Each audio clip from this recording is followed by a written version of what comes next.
Welcome to another episode of the segment where I review a series, a movie I just saw in theaters, and 3 trailers of films opening this week, all in under 5 minutes. Here we go.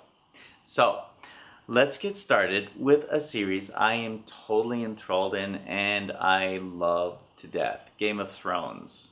No pun intended. Have you heard of it? Now, I understand how this series isn't for everyone, but, and it's a big but, and I cannot lie, it is an addictive show. You'll hear me say that a lot. The books, which I have not read, very complicated and long, are full of information. And as far as people who have read it are concerned, it's full of events that is not covered in the show. And that's okay, because the series is veering off the books, especially in season 4. Now, season 5 is going through a bit of a delay because, well, winter is here and they need to film during the snow time. It's a gritty show full of sex and violence and blood and a lot of all 3 of those.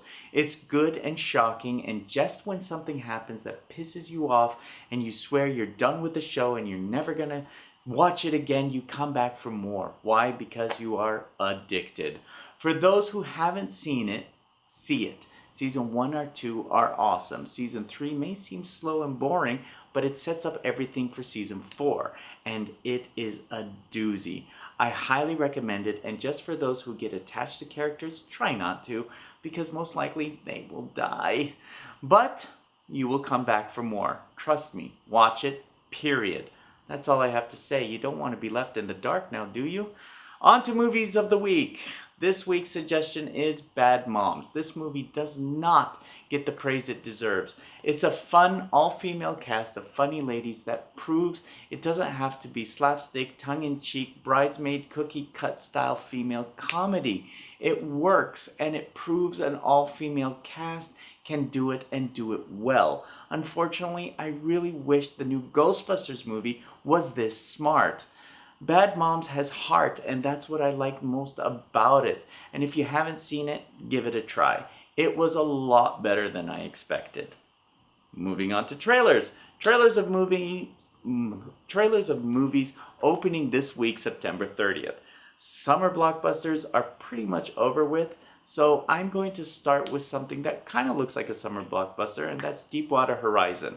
Set on an offshore drilling rig that explodes and caused the worst oil spill in U.S. history. Although I love Mark Wahlberg, I'm not excited to see this film, and I'll probably wait for it on Netflix or video. The acting seems fantastic and great, but just not for me. It has Kurt Russell and Kate Hudson, and now that I think about it, it kind of reminds me of a Backdraft film. Anyway, next is Miss Peregrine's Home for Peculiar Children. Can't say that right. Great fantasy and effects, directed by Tim Burton with Sam Jackson and Judi Dench, tells the tale of a boy that discovers clues to a mystery that spans different worlds and times as he finds the home of peculiar children. Unfortunately, once again, it's one of those movies I think I would take, or you would take, your children to go see, and they will love it and enjoy it. But it's just not for me. I'm past its time. Another one I'll probably wait for later. Finally, we have Masterminds. I think this is the movie that I would go see.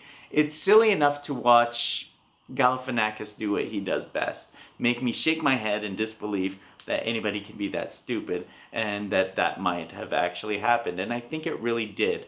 Along with Kristen Wiig, Owen Wilson, Jason Sudeikis, the night guard of an armored car company organizes one of the largest bank heists in American history.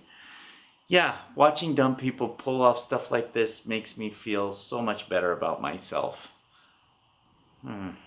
So, that's it for now. That's it for this week, and I will see you next week. I got, I think, 13 more, and I did us in less than 5 minutes.